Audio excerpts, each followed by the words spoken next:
ആരോഗ്യരംഗത്ത് 3 പതിറ്റാണ്ട് പിന്നിടുന്ന Mukkam Dharmagiri saint Joseph ഹോസ്പിറ്റലിനോടനുബന്ധിച്ച് പുതുതായി ആരംഭിക്കുന്ന നഴ്സിംഗ് കോളേജിന്റെ തറക്കല്ലിടൽ കർമ്മം ആരോഗ്യവകുപ്പ് മന്ത്രി വീണ ജോർജ് നിർവഹിച്ചു. നിരവധി പ്രമുഖരും ചടങ്ങിൽ സംബന്ധിച്ചു.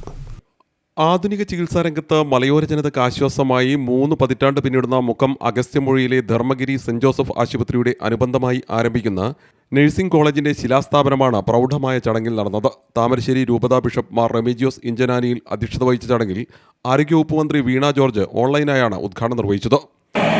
ധർമ്മഗിരി സെന്റ് ജോസഫ് ഹോസ്പിറ്റലിനെ സംബന്ധിച്ചിടത്തോളം, അതോടൊപ്പം ഈ നാടിനെ സംബന്ധിച്ചിടത്തോളം ഇതൊരു ചരിത്ര മുഹൂർത്തമാണ്.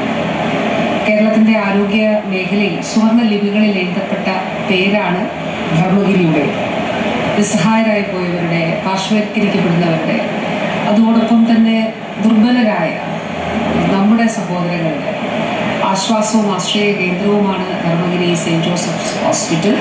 IPD കോംപ്ലക്സിന്റെയും നഴ്സിംഗ് കോളേജ് കെട്ടിടത്തിന്റെ ശിലാസ്ഥാപന ആശീർവാദവും ബിഷപ്പ് നിർവഹിച്ചു.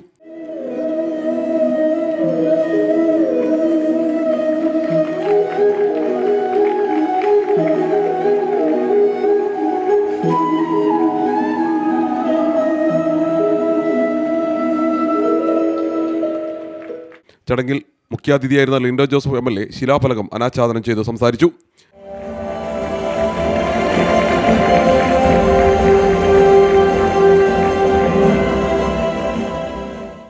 MSJ saint Thomas provincial superior reverend sister Sheela MSJ, ജില്ലാ പഞ്ചായത്ത് പ്രസിഡന്റ് മില്ലി മോഹൻ, നഗരസഭാ ചെയർപേഴ്സൺ അഡ്വക്കേറ്റ് ചാന്ദിനി, മുൻ ചെയർമാൻ PT ബാബു, നഗരസഭാ കൗൺസിലർ റൈനീഷ് നീലാംബരി, തിരുവമ്പാടി ഫൊറോന വികാരി ഫാദർ തോമസ് നാഗപ്പറമ്പിൽ, കേരള വ്യാപാരി വ്യവസായി ഏകോപന സമിതി മുക്കം യൂണിറ്റ് പ്രസിഡന്റ് അലി അക്ബർ എന്നിവരും ചടങ്ങിൽ സംസാരിച്ചു. അഡ്മിനിസ്ട്രേറ്റർ ഡാലിയ MSJ സ്വാഗതവും സിസ്റ്റർ ലിഖിത ചടങ്ങിന് നന്ദിയും പറഞ്ഞു. CTV പ്രാദേശിക വാർത്ത മുക്കം.